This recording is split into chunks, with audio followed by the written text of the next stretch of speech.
2.2b, solving equations. Here we're going to learn how to finish an equation.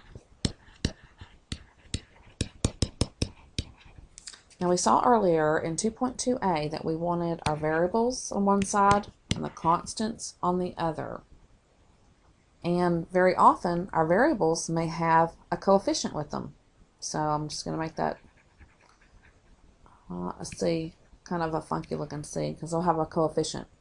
So like if we have 2x equals 6, there is our coefficient, there's our variable, there's our constant.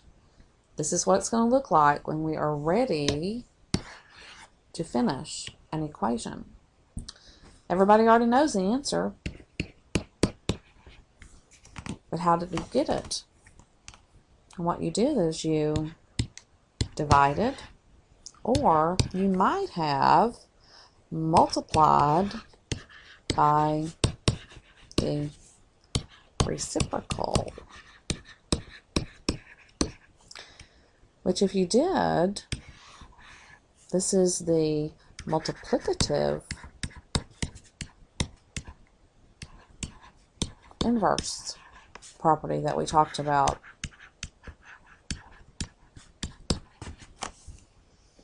Multiplying by the opposite of the number so that it would equal 1, because we want it to be 1x. So most of us did divide, but we could also take the reciprocal of 2. Remember, 2 would be over 1 as a fraction, and the reciprocal would be 1/2. And multiply that on both sides, and we'd get 6 over 2, which is going to give us the 3. So we're going to divide or multiply by the reciprocal. This is going to be important to remember when we have fractions.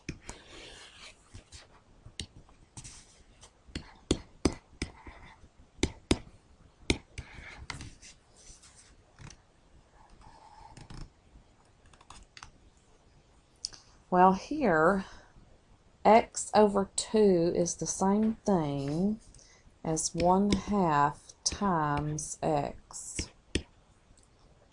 So we can multiply by the reciprocal,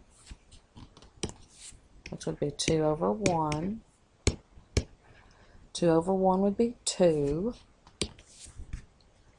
We're left with x, and these multiply out.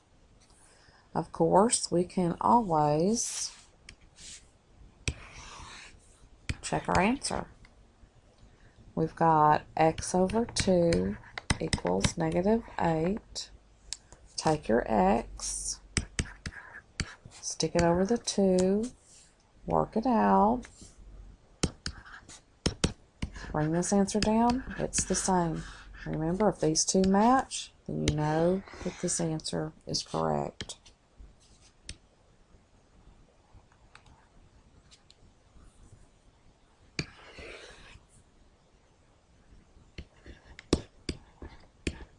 Two-thirds x equals 6.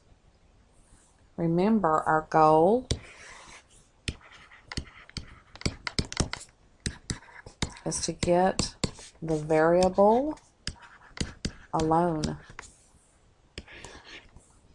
So this is why we choose the 2/3.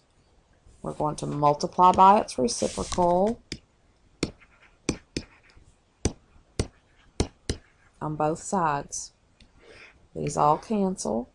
We're left with x.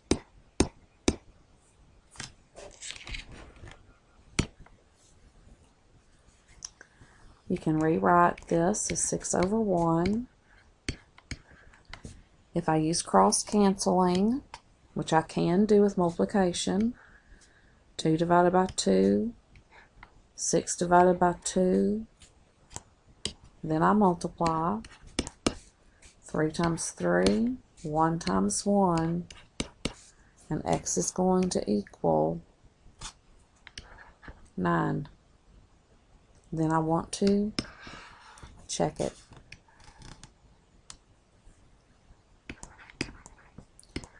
2/3 times x equals 6.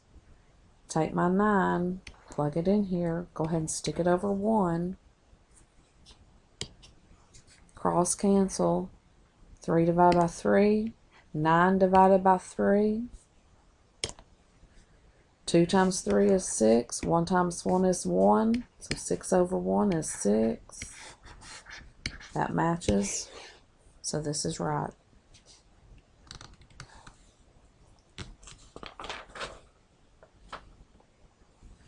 Okay, let's let you try a couple of these.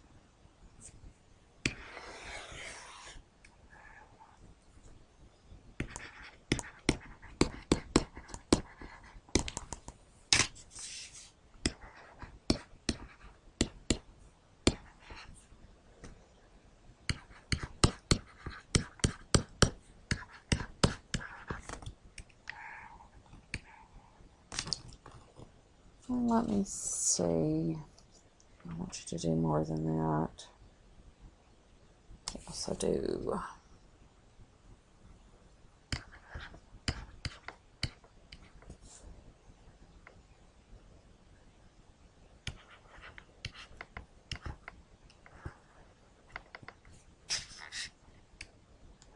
Okay, here we go. Let's do these for practice. Go ahead and pause it and work out the problems. I'll do the same.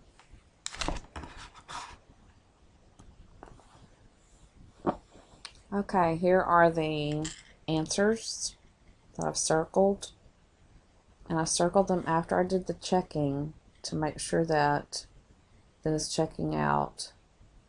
And so a equals 10, and then here x equals 3 over 50.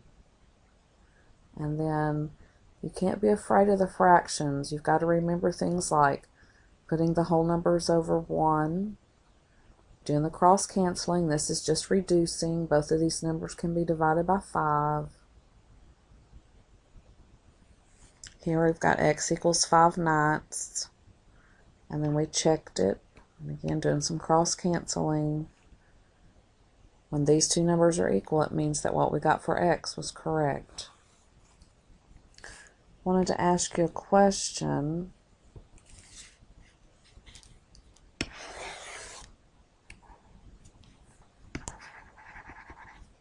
Can x equal 0?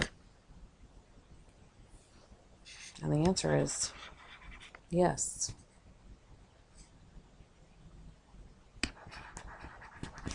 Can 0 be a coefficient?